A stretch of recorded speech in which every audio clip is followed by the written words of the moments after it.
Viral kronologi polisi beli helm pakai struk kris palsu, mengedit setelah pura-pura scan.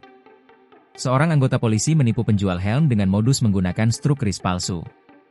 Penjual helm mengaku merugi sebesar Rp380.000 karena ternyata pembayaran melalui kris itu tidak masuk ke rekeningnya. Dari rekaman CCTV, terlihat pelaku diduga mengedit struk kris setelah berpura-pura scan QR Code. Seorang pria yang diduga anggota polisi dilaporkan ke Polsek Cileunyi, Kabupaten Bandung, karena diduga melakukan penipuan dengan menunjukkan bukti transfer palsu saat membeli helm di sebuah toko.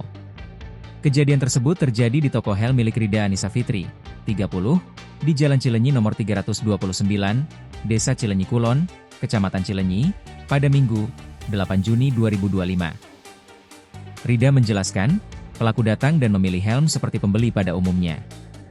Setelah menentukan barang, pelaku menyatakan akan membayar menggunakan metode digital kris karena tidak membawa uang tunai. Namun, dari rekaman CCTV, terlihat pelaku mengedit tampilan gawai setelah memindai kode QR, sebelum menunjukkan tampilan bukti pembayaran kepada pegawai toko. Pelaku kemudian memperlihatkan tampilan bukti transfer kepada pegawai toko. Namun, setelah toko tutup dan dilakukan pengecekan transaksi, tidak ada uang masuk ke rekening toko. Itu bisa dibuat seolah-olah mencetak struk transfer, ungkap Rida.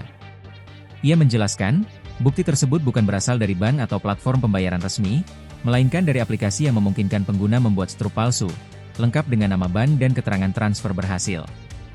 Rida sempat menghubungi nomor kontak yang tertera pada bukti transfer. Pelaku sempat mengaku telah membayar, namun melalui dompet digital milik karyawan toko. Suami Rida, Sani Ferdiansyah, 45, mengaku telah melaporkan kejadian tersebut ke Polsek Cileunyi dan menyebarkan video aksi pelaku di media sosial. Dari pihak kepolisian diketahui bahwa pelaku adalah anggota kepolisian. Sani menambahkan, pihaknya kemudian dihubungi seseorang yang mengaku sebagai provos dari Brimopolda Jabar dan meminta video tersebut diturunkan dari media sosial. Agar jangan dulu lapor dan biar diselesaikan di internal dulu, ungkapnya. Kapolsek Cileunyi Kompol Rizal Ada membenarkan adanya laporan tersebut. Korban disebut mengalami kerugian sebesar Rp380.000 dari transaksi yang tidak masuk ke rekening. Setelah dilakukan penelusuran, identitas pelaku diketahui merupakan anggota kepolisian. Download Tribun X sekarang, menghadirkan lokal menjadi Indonesia.